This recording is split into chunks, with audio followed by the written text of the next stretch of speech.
पढ़ रहे हैं रिस्पॉन्स टू एबायोटिक फैक्टर, जिसमें हम पढ़ चुके हैं रेगुलेटर्स के बारे में।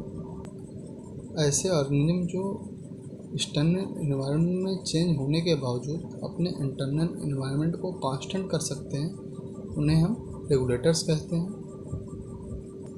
अब हम अगला पढ़ेंगे कन्फॉर्मर्स के बारे में। Plant and animal in which the temperature of the body and osmotic concentration change according to the surrounding condition are called conformers। ऐसे प्लांट एनिमल जिनका इंटरनल एनवायरनमेंट मतलब temperature of body and osmotic concentration उनके external environment यानी surrounding के हिसाब से बदलता रहता है, उन्हें कन्फॉर्मर्स कहते हैं। About 99% animal and nearly all plant are conformers. लगभग 99% एनिमल और सारे प्लांट कन्फॉर्मर्स कैटेगरी में आते हैं। अब क्वेश्चन ये उठता है कि ये प्लांट और एनिमल अपने आप को रेगुलेटर्स में क्यों नहीं बदलना चाहते हैं। तो इसका आंसर है these conformers had not evolve into regulators because the thermoregulation and osmoregulation is energetically expensive process. Energetically बहुत एक्सपेंसिव प्रोसेस है, इसलिए अपने आप को ये कन्फॉर्मर्स में नहीं बदलना चाहते हैं।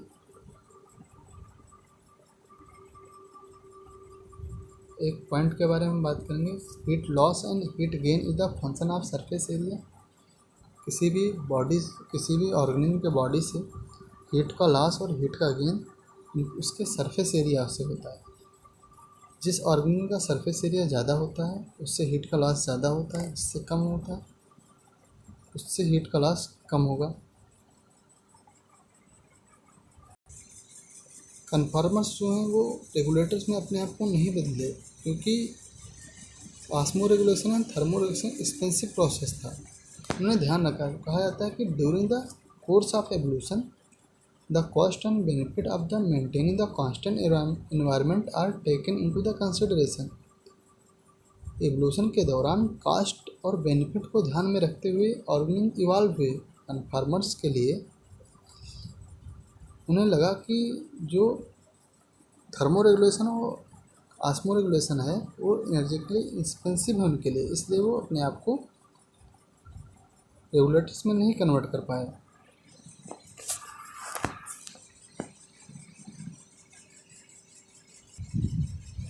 अब हम बात करेंगे एरिया बाय वॉल्यूम रेशियो के बारे में। एरिया ज़्यादा है, वॉल्यूम कम है, तो एरिया बाय वॉल्यूम रेशियो क्या होगा, ज़्यादा होगा। कहा जाता है small animal shrew and hummingbird large surface area relative to their volume so they loss heat very fast. Small animal जैसे श्रिव है, हमिंग बर्ड है, इनका जो सरफेस एरिया होता है उनके वॉल्यूम के अपेक्षा ज़्यादा होता है, जिससे इनका एरिया बाय वॉल्यूम रेशियो ज़्यादा होता है, इसलिए हीट का लॉस बहुत तेज़ी से करते हैं। This is the reason, main reason very small animal not found in the polar region. बहुत ज़्यादा स्मॉल एनिमल पोलर रीजन में नहीं पाए जाते हैं, क्योंकि इनका एरिया बाय वॉल्यूम रेशियो ज़्यादा होता है, जिससे अपने बॉडी का हीट बहुत जल्दी लॉस कर देते हैं, इससे इनकी डेथ हो जाएगी। हम लोगों ने बात किया दो एबायोटिक रिस्पॉन्स के बारे में। नंबर 1 रेगुलेटर्स, ऐसे ऑर्गेनिज्म जो अपने इंटरनल एनवायरनमेंट को कांस्टेंट रखते हैं चाहे इंटरनल एनवायरनमेंट में चेंज होता रहे। दूसरे ऐसे ऑर्गेनिज्म जो अपने इंटरनल एनवायरनमेंट को एक्सटर्नल एनवायरनमेंट के साथ साथ बदलते रहते हैं। तो लेकिन कहा जाता है अगर स्ट्रेसफुल कंडीशन किसी भी हैबिटेट में स्ट्रेसफुल कंडीशन अगर शॉर्ट टाइम के रहती है तो ऑर्गेनिज्म के पास दो ऑप्शन और होते हैं। The stressful external condition are localised और the remain only for a short time duration the organism has to other way. तो अदर वे और हैं, एक तो माइग्रेट कर सकता है या तो सस्पेंड कर सकता है थोड़ी देर के लिए। जब स्ट्रेसफुल कंडीशन ख़त्म हो जाएगी तो वो फिर अपने हैबिटेट में वापस आ सकता है। तो हम तीसरा एबायोटिक रिस्पॉन्स के बारे में बात करेंगे। अब माइग्रेशन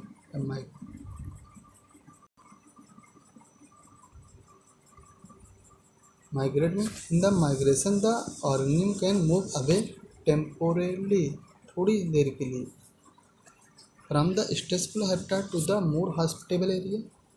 स्ट्रेसफुल हफ्तार से हम मोर हॉस्पिटल एरिया में चले जाते हैं। जैसे अगर बात करें, हमेशा माइग्रेशन लगभग एनुअली होता है। जब तक स्ट्रेसफुल कंडीशन रहता है, ऑर्गेनिज्म किसी हॉस्पिटेबल एरिया में चला जाता है। जब स्ट्रेसफुल कंडीशन ख़त्म हो जाता है तो हॉस्पिटेबल एरिया से अपने हैबिटेट में वापस आ जाता है। जैसे एग्जांपल है साइबेरियन क्रेन। हर वर्ष इन Siberian crane Keoladeo national park में आती हैं, जो कि भरतपुर राजस्थान में स्थित है। In every winter the famous Keoladeo national park Bharatpur Rajasthan में आती है। आर्क टर्न का एनुअली माइग्रेशन होता है, सालमोन का एनुअली माइग्रेशन होता है, लेकिन सैलमेंडर का माइग्रेशन नहीं होता है।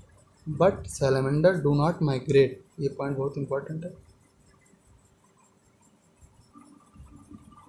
अब हम चौथे एबाउटिव रिस्पांस की बात करेंगे। सस्पेंड।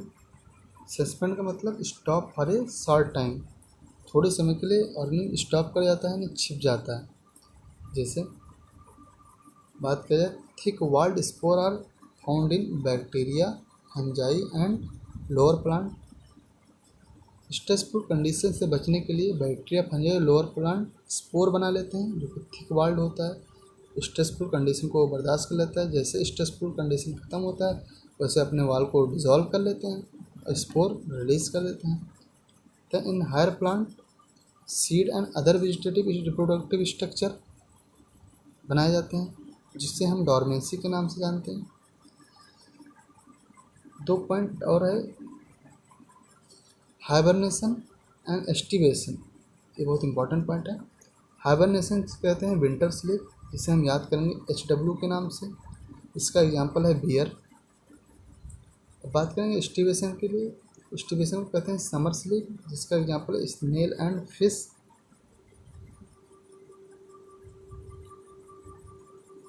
अगला है डायापॉज।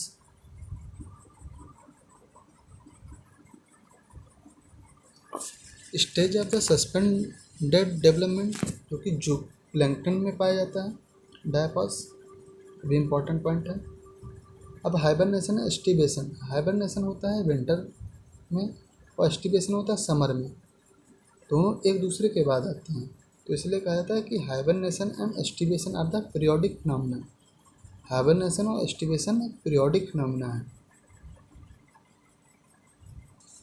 अब हम ग्राफ के बारे में बात कर लेंगे। इधर है एक्सटर्नल लेवल, इधर है इंटरनल लेवल। अगर एक्सटर्नल एनवायरनमेंट में चेंज होता जाता है और इंटरनल एनवायरनमेंट में कोई चेंज नहीं होता है, तो इसे हम रेगुलेटर्स कह देते हैं। अगर एक्सटर्नल एनवायरनमेंट चेंज होता जाता है और इंटरनल एनवायरनमेंट में भी उसी के हिसाब से चेंज होता रहता है, तो उसे हम कन्फॉर्मर्स कह देते हैं। और अगर एक्सटर्नल एनवायरनमेंट में चेंज होता जाता है और कुछ समय के लिए इंटरनल एनवायरनमेंट में भी चेंज होता है, लेकिन एक ऐसा समय आता है जब इंटरनल एनवायरनमेंट कांस्टेंट हो जाता है, तो ऐसे ऑर्गेनिज्म को हम पार्शियल रेगुलेटर कहते हैं।